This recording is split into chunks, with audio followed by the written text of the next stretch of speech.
Bonsoir à toutes et à tous, même si je pense que j'ai salué la majorité des gens à l'entrée tout à l'heure. Vous savez, ça fait toujours chaud au corps quand on monte ici, c'est toujours impressionnant, mais chaud au cœur de voir la salle qui est remplie ce soir. Donc merci d'être fidèles. Merci Jean-Jacques pour tes beaux voeux, surtout pour ton implication à mes côtés. Jean-Jacques ne rechigne pas au travail, et à mon tour, bien sûr, je vais te souhaiter à toi, à ton épouse, toute ta famille, Geneviève qui est là, une très belle année 2015.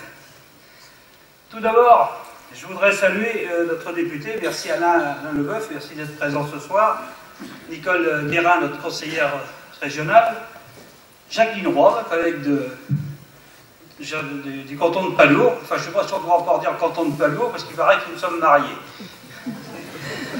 Louis Duceppe, notre prédécesseur, mes collègues maires du canton, qui sont tous présents ce soir, Jean-Luc Menuet, Philippe Guérin, Claude Barthaud, François Petit et Johan Grave, tous mes collègues adjoints, conseillers municipaux, tous les élus dans leur ensemble, le conseil municipal jeune aussi, qui est présent, fidèle. J'ai aperçu le président des chambres consulaires, les chefs d'entreprise, à toutes les forces vives du monde économique, les responsables d'associations qui sont très très nombreux aussi ce soir, et puis les sapeurs-pompiers, avec le commandant Roy et son équipe, la gendarmerie, le lieutenant Laurent avec le major Fouliard, la BMO aussi, avec le major Cairou-Vredan.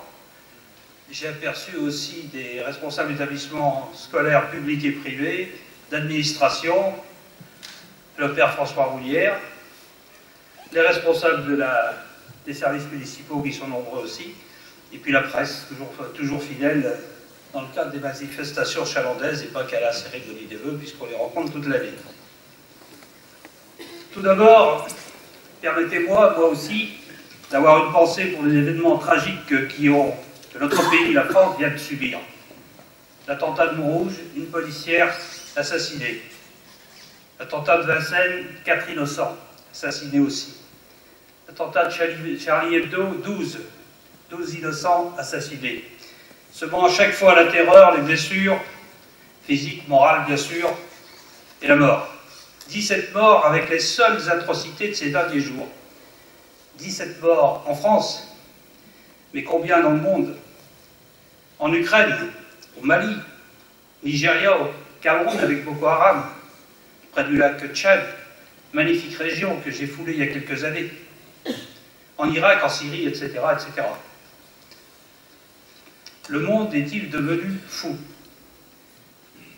Au nom de quelle idéologie, au nom de quel Dieu peut-on se livrer à de telles atrocités, à de tels actes de barbarie, laissant à chaque fois des pères, des mères, des enfants, des familles dans la colère, bien sûr, mais aussi dans le désarroi, la tristesse et surtout l'incompréhension.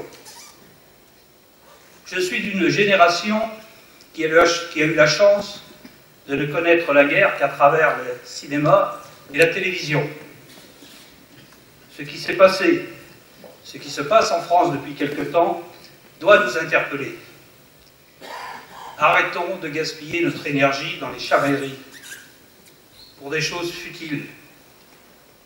Il faudra faire preuve d'unité face à cet ennemi mal identifié, sournois, idéologique, barbare, qui vient nous tuer chez nous, menace nos parents, nos enfants. Personne n'est à l'abri.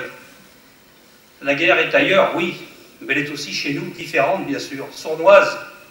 Il suffit simplement, pour en être victime, de se trouver au mauvais moment, au mauvais endroit. À Montrouge et à Charlie Hebdo, les victimes étaient au travail.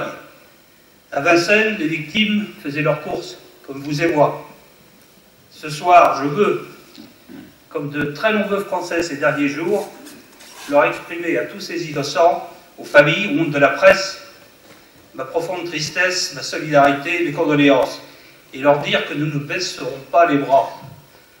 Ma motivation, et je peux dire, je crois, notre motivation, doivent être intactes pour aujourd'hui, demain comme hier, lutter avec nos moyens, lutter avec détermination pour conserver notre liberté.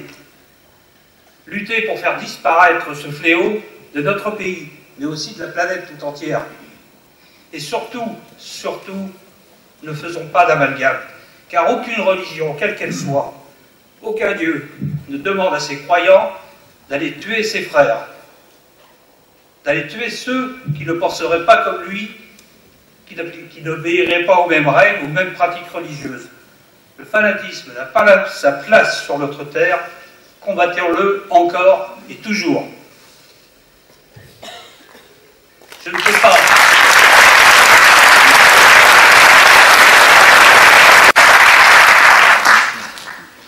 Je ne peux pas non plus ne pas évoquer le rôle et l'efficacité des forces de police et de gendarmerie. J'en profite à nouveau pour les saluer leurs représentants qui sont parmi nous ce soir.